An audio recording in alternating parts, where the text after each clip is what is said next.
Halo teman-teman, jadi video kali ini akan membahas tentang laporan praktikum fisiologi tumbuhan yang materinya tentang difusi, osmosis, dan imbibisi yang diampu oleh dosen Salmiati MPD PhD. Air merupakan 85-95% berat tumbuhan herbal yang hidup di air. Air di dalam sel diperlukan sebagai pelarut unsur hara sehingga dapat digunakan untuk mengangkutnya.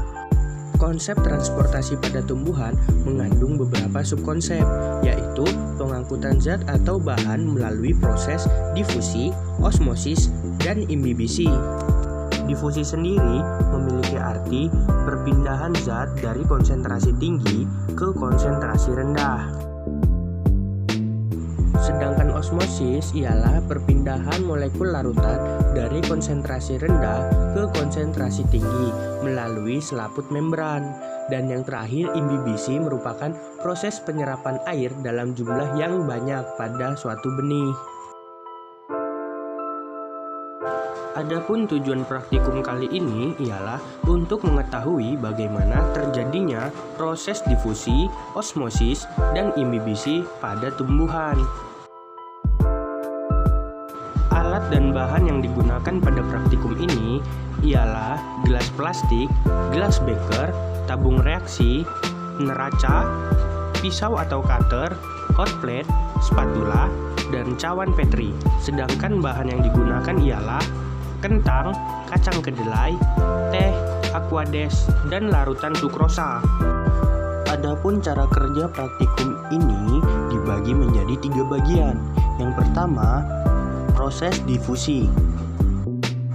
Pertama-tama, panaskan aquades menggunakan hot plate. Kemudian, siapkan 2 gelas plastik. Lalu, gelas A diberi aquades dan gelas B diberikan aquades yang telah dipanaskan dengan volume yang sama. Lalu, celupkan teh pada masing-masing gelas. Kemudian, amati perubahan pada menit 1, 5, dan menit 10. Kemudian, catat dan amati hasilnya. Adapun hasil dan pembahasan sebagai berikut. Pada menit pertama, gelas AP yang berisikan aquades panas sudah berubah warna menjadi coklat, sedangkan gelas A yang berisikan aquades netral terlihat masih bening. Artinya, pada menit pertama gelas AP sudah terlihat reaksinya, sedangkan gelas A belum ada reaksi sama sekali. Kemudian, pada menit 5, larutan pada gelas AP berubah warna menjadi coklat pekat, sedangkan larutan yang ada di dalam gelas A mulai menunjukkan reaksinya dengan berwarna coklat sedang pada bagian bawah larutan, sedangkan pada bagian atas larutan masih terlihat bening.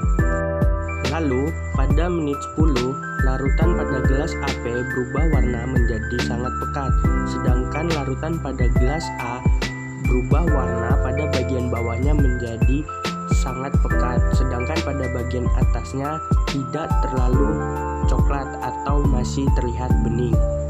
Kesimpulannya ialah suhu pada larutan dapat mempengaruhi kecepatan dalam proses difusi dan penyebaran zat pada suatu larutan. Yang kedua, osmosis.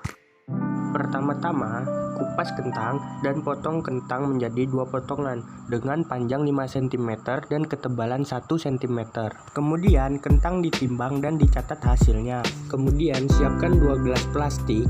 Gelas plastik yang pertama diisi dengan aquades sebanyak 75 ml yang diukur menggunakan gelas ukur, dan gelas plastik yang kedua diisi dengan aquades sebanyak 75 ml dan ditambahkan larutan sukrosa. Lalu masukkan masing-masing kentang tadi pada masing-masing gelas plastik yang telah diberikan perlakuan berbeda. Kemudian didiamkan selama 30 menit. Kemudian setelah 30 menit, potongan kentang tadi dikeluarkan dan masing-masing kentang tadi ditimbang. Kemudian catat hasilnya dan analisis serta bandingkan dengan berat sebelumnya. Adapun hasilnya sebagai berikut.